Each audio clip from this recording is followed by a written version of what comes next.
আমি এইমাত্র police hospital থেকে এসেছি। পুলিশের মোরাল অনেক ডাউন। চেষ্টা করছি যাতে পুলিশ ফিরে আসে। পুলিশ ফিরে না আসলে আপনারা দেখছেন যে কী হতে পারে। আর একটু আগে দেখলাম ব্যাংকের মধ্যে মারামারি, ব্যাংক দখল করবে কে কারে। এখন মনে হয় যে যার মতো করে যাতে দখল করতে চায় দখল করতে পারে। আমি প্রথমে আপনাদের মাধ্যমে বলি, আমি বলেছিলাম যে পুলিশের যারা ফোর্স এখনও জয়েন করেনি তাদের জন্য লাস্ট তারিখ হচ্ছে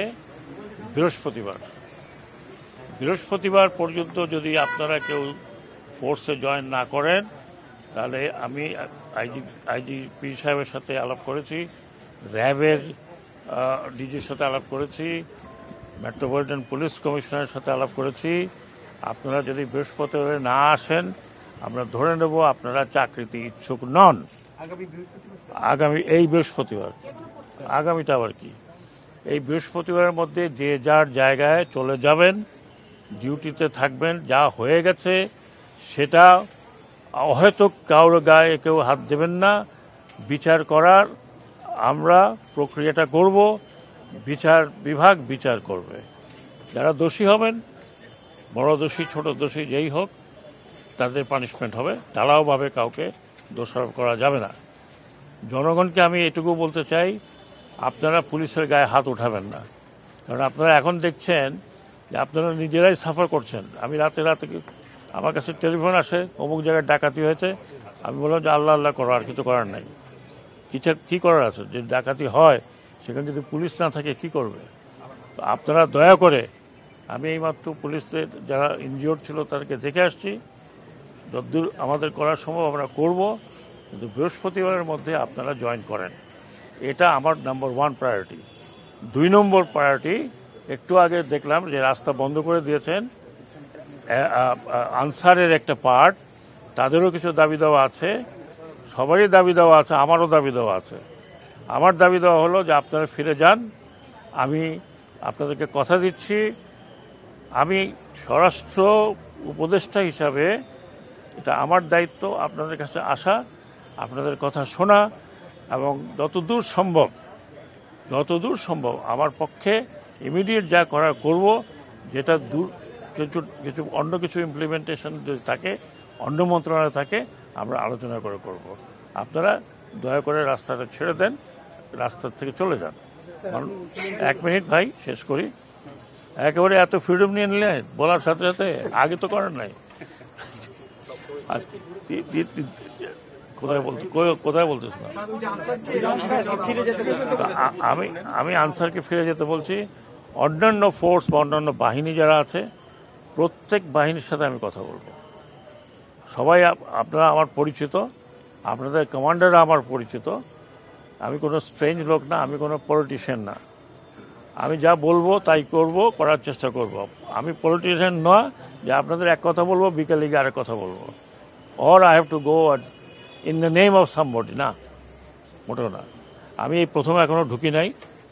স্বরাষ্ট্র মন্ত্রণালয় অনেক বড় মন্ত্রণালয়, বহু বড় মন্ত্রণালয়, এবং এটা সম্পূর্ণ আমার ঘাড়ে। আমি ভাবছি তো আপনাদের সাথে আনন্দ করবো, তা আর হবে না। আমি এখনও ঢুকে নাই। আমি একটু যাই, বসি, সবার সাথে পরিচিত হই, প্রবলেমগুলো শুনি। আমাদের দেশের অনেক প্রবলেম আছে, তবে 2-4টা কথা আমি আপনাদের বলে যাই, এরপরে প্রশ্ন আর করেন না। এদেশে পলিটিক্স করতে হলে পলিটিক্যাল পার্টি অ্যাক্টের মধ্যে করতে হবে। সেটা আপনাদের পছন্দ হইল না হইল, আমি যতদিন পর্যন্ত আছি আমি এটা করে ছাড়ব।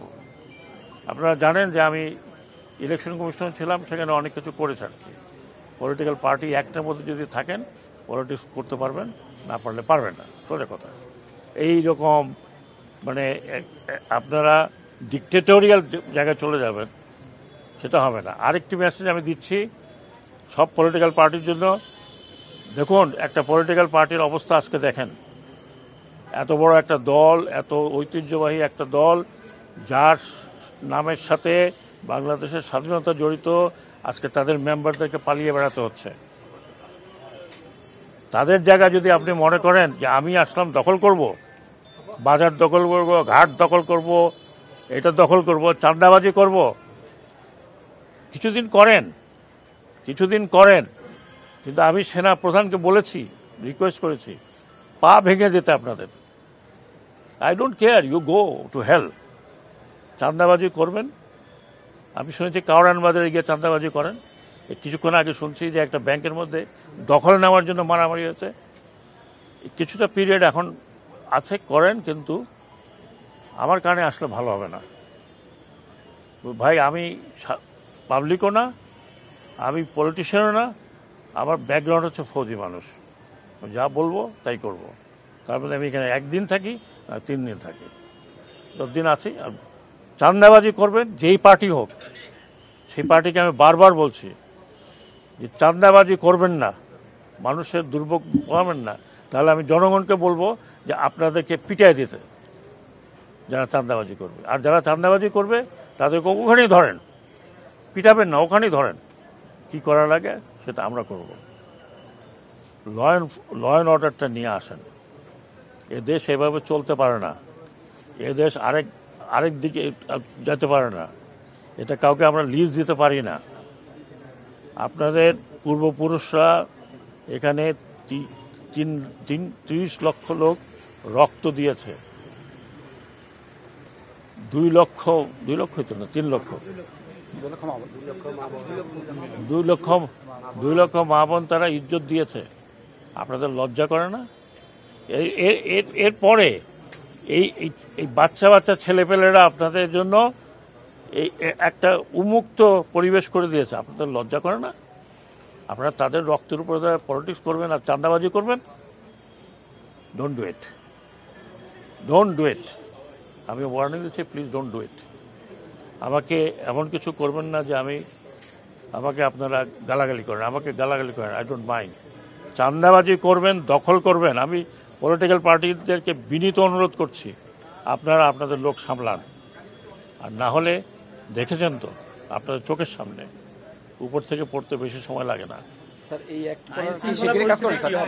এই অ্যাক্টের কথা বললেন, এই অ্যাক্ট কি স্যার খুব শিগগিরই করার চিন্তা করবেন? আমি অলরেডি অ্যাক্টের বিষয় বলছি, পলিটিক্যাল। আমি অলরেডি কয়েক জায়গায় রিকোয়েস্ট করেছি যে একটা অ্যাক্ট তৈরি করে ড্রাফটটা আমার কাছে দেন। এটা নিয়ে আমরা আমাদের যে কি বলে এটা, হ্যাঁ, ওখানে আলাপ করে আই উইল ইনসিস্ট, কারণ আমার এক্সপিরিয়েন্স আছে এই ব্যাপারে। আই উইল ইনসিস্ট যে এটা করেন। আপনি পলিটিক্যাল পার্টি করবেন বাংলাদেশে, আপনাকে রেজিস্টার করতে হবে। আপনি পলিটিক্যাল পার্টি করবেন, ওইর মধ্যে যা আছে, আপনি স্টক মার্কেটে যখন যান তখন রেজিস্ট্রেশন করেন না, আপনি কোম্পানি যখন খোলেন তখন রেজিস্ট্রেশন করেন না। পলিটিক্যাল পার্টি আপনি ইচ্ছে হলে আপনি পলিটিক্যাল পার্টি করলেন আর চাঁদাবাজি শুরু করে দেন, it will not happen, no more. Already আমরা অনেক রক্ত দিয়েছি, আমরা প্রায় 1000 লোক রক্ত দিয়েছি, পুলিশের রক্ত গিয়েছে। You have to pay for the price. আর চাটুকারি, মাই গড, এ দেশটা চাটুকারে ভরে গেছে। আমি একটু আগে বলে আসছিলাম যে মিডিয়া পর্যন্ত আমি চাটুকারি দেখছি, এটা রিপিট করতে চাই না। আর এই দেশ আপনাদের, মিডিয়ার দেশ। আপনারা যদি আপনাদের যে কর্তব্য সেটাকে যদি আপনারা যদি ইউজ না করেন, কর্তব্যটা যদি ঠিকমতো পালন না করেন, ভাই আমাদের পক্ষে, মুষ্টিমেয় লোকের পক্ষে দেশ পরিচালনা করা সম্ভব না। আমি এখন যাব, যদি আপনার পারমিশন দেন। রাজনৈতিক দলের কথা বললেন, তো বিগত যে সরকার ছিল তারা যাওয়ার আগে একটা দলকে এবং তার অঙ্গ সংগঠন নিষিদ্ধ করেছিল, সেটা পলিটিক্যাল বিষয়, সেটা আলোচনা হবে। স্যার, একটা জিনিস বিষয় স্যার, আপনি কোনটা? গণভবন 32 নম্বর। যে কোনো ডিস্ট্রাকশন ইজ ব্যাড, সেটা যাই হোক, এগুলো রাষ্ট্রীয় সম্পদ, এগুলো কোনো ব্যক্তিগত সম্পদ না, এটা রাষ্ট্রীয় সম্পদ। এটা আমি নিন্দা করি যারা করেছে। আমি আশা করব আমাদের স্টুডেন্টরা যারা আছে এখনও রাস্তায়, they will not allow to do it. এটা কারো ব্যক্তিগত সম্পদ না, এটা রাষ্ট্রীয় সম্পদ। বহু টাকা খরচ হয়েছে এর পিছনে। আমি এইটাকে কন্ডেম করি, ইটস নট কারেক্ট। এবং এবং আমরা করতে পারলাম না, বিকজ ইট ওয়াজ একটা সারা বিশ্বে যখন গণ অভ্যুত্থান হয়, গণ অভ্যুত্থান কোনো সীমাবদ্ধতা, কোনো ডিসিপ্লিনের মধ্যে হয় না। এটা শুধু বাংলাদেশে না, আপনারা কিছুদিন আগে একটা দেশে দেখেছেন, আপনার মিডল ইস্টে আরব বসন্ত দেখেছেন, আমরা কি বলে রাশিয়ান কতগুলো কান্ট্রির ভিতরে দেখেছি, আমরা রাশিয়াতে দেখেছি। এটা হয়, কিন্তু আমাদের মতো দেশে গরিব দেশ, অত্যন্ত গরিব দেশ, এই গরিব দেশের মধ্যে এত আমরা খুব উঁচু উঁচু দেখাচ্ছি, আমরা হিয়া। এখন আপনি দেখেন যে 2টা মেট্রো রেলের স্টেশন ভাঙা হয়েছে, এখন মেট্রো রেল চলছে না। তো এগুলো আমাদের সম্পত্তি, এগুলো কেউ পকেটে করে নিয়ে যেতে পারবে না, কারো বাপদাদার সম্পত্তি না। এগুলো রক্ষা করা আমাদের কাজ। ঠিক আছে, জোশের মাথায় কিছু করেছেন, কিন্তু আমি গণভবন থেকে পাঙ্গাস মাছ করে নিয়ে যাচ্ছেন, এটা কেমন দেখলো? সারা দুনিয়াতে দেখতেছে মুরগি, কবুতর। কিন্তু আমরা সোফা সেট, ওগুলো বোধহয় আমার ফেরত আসতে শুনছিলাম। সারা দেশে সংখ্যালঘুদের উপর আক্রমণ হচ্ছে একটা অভিযোগ আছে, আপনি এটাও আমি বলেছি যে এটা প্রত্যেকটি নাগরিকের কর্তব্য তুলসী, যে মাইনরিটি বা আমরা যাদেরকে মাইনরিটি বলি, সংখ্যালঘু সম্প্রদায়ের গায়ে হাত যেন না পড়ে। মেজরিটি যারা আছে, যারা মেজরিটি রিলিজিয়ন, এটা তাদের একান্ত পবিত্র কর্তব্য। আপনারা যদি না করেন, এই মসজিদে গিয়ে সারাক্ষণ নামাজ পড়েন, এটার হিসাব আপনাকেও দিতে হবে যে আপনি কেন প্রোটেক্ট করতে পারলেন না যারা আপনার কাছে প্রোটেকশন চেয়েছে। এটা আমাদের ধর্মেই আছে যে আপনি প্রোটেক্ট করবেন, বিং মেজরিটি। সেটা না করে যদি এটা করেন, এটা মৌলানা সাহেবদের জিজ্ঞেস করেন। আমি আশা করি আমার মাইনরিটি ভাই, আমি মাপ চাই আপনাদের হাতে, মাপ। কারণ একটা বিশৃঙ্খলার মধ্যে দিয়ে আমরা এখনও যাচ্ছি।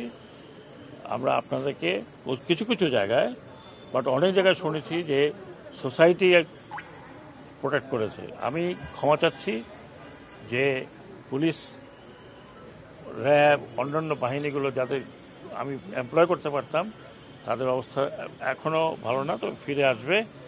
আমি আমাদের বৃহত্তর সোসাইটিকে অনুরোধ করব যে আপনারা আপনাদের ভাই, তারা একসাথে বড় হয়েছেন, একসাথে খাওয়া দাওয়া করেছেন, তাদেরকে রক্ষা করতে হবে আপনার। শুধু উনাদেরকে না, যে কোনো নিপীড়িত লোককে রক্ষা করবেন।